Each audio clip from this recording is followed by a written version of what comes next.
शार्ली Hebdo magazine के दफ्तर पर आतंकी हमले के बाद जिस तरह से 10 पत्रकारों की मौत हुई और जो शोक पेरिस में मनाया जा रहा है, उसकी तस्वीरें कुछ इसी तरह से आज पेरिस की सड़कों पर देखने के लिए मिली, जब लाखों की संख्या में हुजूम लोगों का उमड़ा सड़कों पर। पेरिस हमले में मारे गए लोगों को श्रद्धांजलि देने के लिए आज पेरिस की सड़कों पर 10 लाख लोग जमा हुए।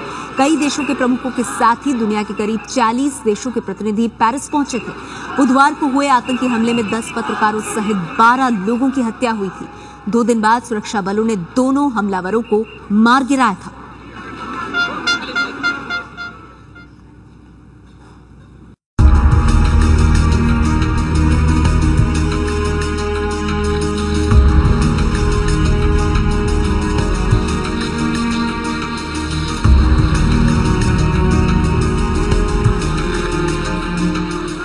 लाखों लोगों की ये भीड़ उमड़ी है फ्रांस की राजधानी पेरिस में।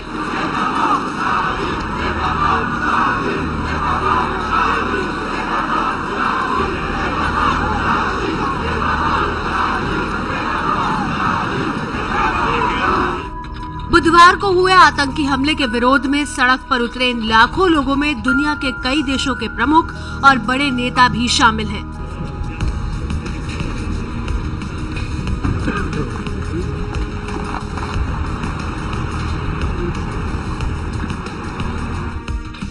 पेरिस के मशहूर पैलेस दे ला रिपब्लिक चौराहे पर करीब 10 लाख लोग जमा हुए। इन लोगों ने शहर की सड़कों पर यूनिटी मार्च के जरिए दुनिया को आतंक के खिलाफ एकता का संदेश दिया।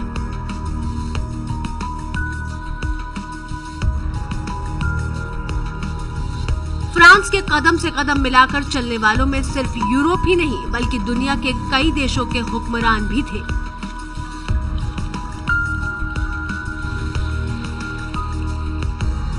इन तस्वीरों में जर्मनी की चांसलर एंजेला मार्केल, ब्रिटेन के पीएम डेविड कैमरन, इजराइल के प्रधानमंत्री बेंजामिन नेतन्याहू समेत दुनिया के कई दिग्गज नेता देखे जा सकते हैं। इन प्रमुख नेताओं के साथ करीब 40 देशों के प्रतिनिधि भी शामिल हुए।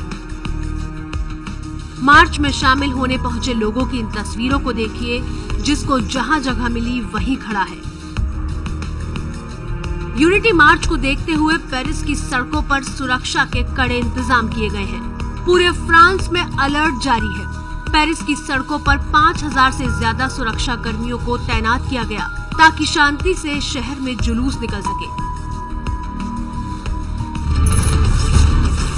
बुधवार को पेरिस में जब सुबह 11:30 बजे थे, तब आतंकियों ने शार्ली एब्दो के दफ्तर पर हमला किया था। उस वक्त पत्रिका के दफ्तर में एडिटोरियल मीटिंग चल रही थी और आतंकियों ने नाम पूछ कर 10 पत्रकारों की हत्या कर दी थी। करीब 2 दिनों तक फ्रांस की पुलिस को परेशान करने के बाद दोनों आतंकी भाइयों को पुलिस ने मार गिराया था। उसी हमले के विरोध में पेरिस की सड़कों पर लाखों लोगों का ये हुजूम आतंक के खिलाफ संदेश देने के लिए उतरा है। पेरिस में आतंक फैलाने वाले 3 आतंकी मारे जा चुके हैं। पत्रकारों पर हमला करने वाले 2 आतंकी भाइयों के अलावा तीसरे आतंकी ने सुपरमार्केट में लोगों को बंधक बना लिया था, जो पुलिस ऑपरेशन में मारा गया। देखिए आतंकी कुलीबेली के एनकाउंटर की तस्वीरें।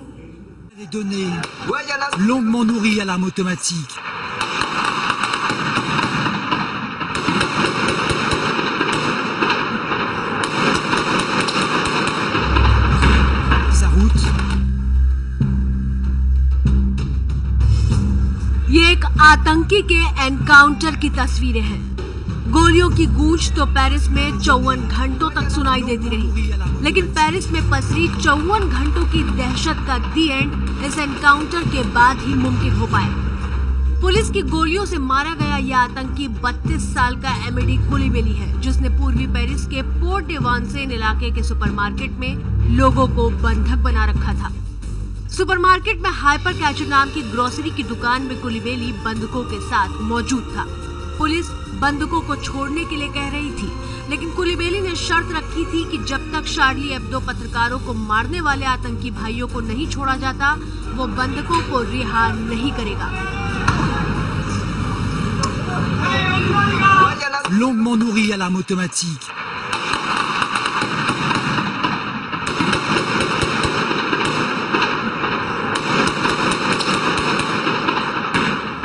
घंटे बीतने के बाद पुलिस ने ऑपरेशन शुरू कर दिया।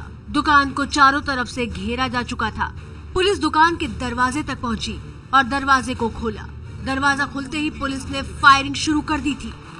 फायरिंग के बीच ही आतंकी कुलीबेली ने वहां से भागने की कोशिश की, लेकिन कुलीबेली पुलिस की गोलियों से बच नहीं पाया। कुलीबेली दुकान के दरवाजे पर ही मर चुका था। गोलियों की आवाज थमते ही दुकान से डरे सहमे बंदूकों का निकलना शुरू हुआ। Peuvent enfin sortir de l'enfer, se mettre à l'abri.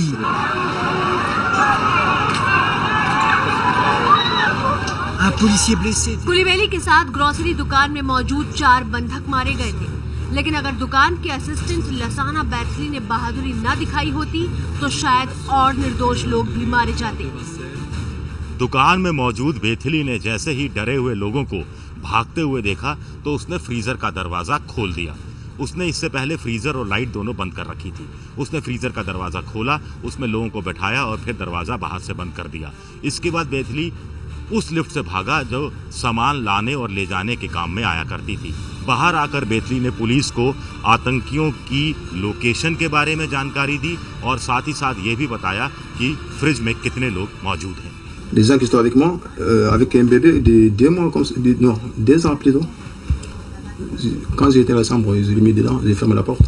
J'ai dit, vous restez calme là, moi je vais sortir. Après, les appels essentiels sont montés. Quand ils sont montés, j'ai regardé gauche à droite, j'ai pas vu la...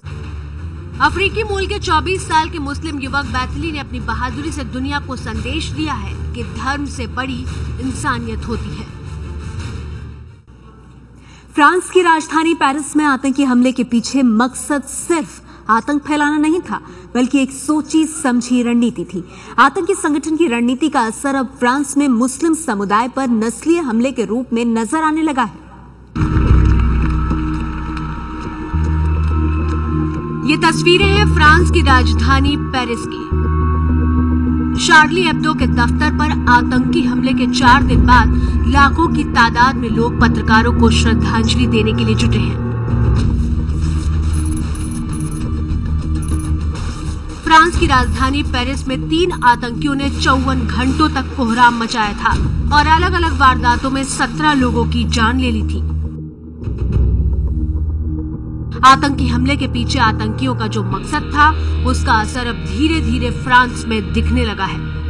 आतंकी घटना से आक्रोशित कुछ लोगों ने France के अलग अलग हिस्सों में कई मस्जिदों के बाहर मुस्लिम समुदाय के खिलाफ नस्लीय कमेंट लिख दिए। कुछ जगहों पर आपत्तिजनक सामान भी मस्जिदों के अंदर फेंका गया और कुछ जगहों पर तो मस्जिद के बाहर लोगों ने फायरिंग की। मस्जिदों पर बढ़ रहे हमले को लेकर फ्रांस में रह रहे मुस्लिम समुदाय के लोग डरे हुए हैं। वहीं आतंकियों की गोली का शिकार हुए पुलिसकर्मी के परिवार ने लोगों से अपील की है कि वो आतंकी वारदात के लिए सभी मुस्लिमों को दोषी न ठहराएं और आतंकवाद को किसी खास धर्म से जोड़कर न देखें। दरअसल मिशिगन विश्वविद्यालय के मध्य एशिया और उत्तरी अफ्रीका मामलों के जानकार जुआन कोल ने आतंकी वारदात के पीछे जिस ध्रुवीकरण का तर्क दिया था, वो अब मस्जिदों पर हमले के बाद सच होता दिख रहा है।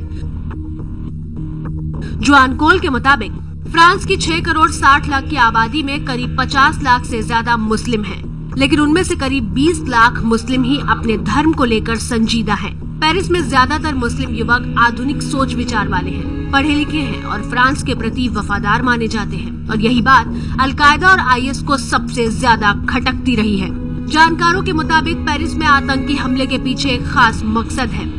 मकसद यूरोपीय देशों को उकसाना, ताकि वो उकसावे में फ्रेंच मुस्लिमों पर हमला करें और इसी हमले और धार्मिक उन्माद को आधार बनाकर आतंकी संगठन फ्रांस के मुसलमानों को बरगला सकें।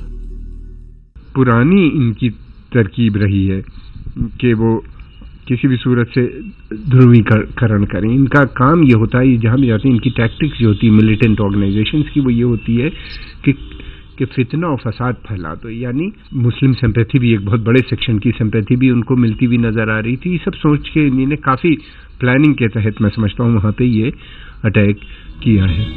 फ्रांस के कुछ ऐसे ही कट्टर मुस्लिम युवा आईएस के ट्रेनिंग कैंपों में या तो प्रशिक्षण ले रहे हैं या फिर ट्रेनिंग से लौटकर वापस आए हैं। फ्रांस से 1000 से भी ज्यादा लड़के इस समय सीरिया और इराक में लड़ाई लड़ रहे हैं, आईएसएस के साथ हैं, वहाँ पे मौजूद हैं। और उसके अलावा कहा जाता है कि कई सौ लोग वहाँ ट्रेनिंग लेके वापस भी आ गए हैं जो फ्रांस में हैं। जिस तरीके से इन लोगों ने ऑपरेशन किया है उससे लगता है कि ये बेइंतहा ट्रेंड भी थे। अब मुस्लिम समुदाय के खिलाफ नस्लीय हमले बढ़ने के साथ ही फ्रांस के सामने नया संकट खड़ा हो गया है, जिससे निपटना वहाँ की सरकार के लिए एक बड़ी चुनौती होगी। वहीं इसका असर यूरोप के दूसरे देशों पर भी पड़ने की आशंका है। आगे बढ़ने से पहले आपको याद दिला दें, पेरिस हमले पर देखिए व्यक्ति विशेष। मैं हूं शार्ली, रात 10 बजे।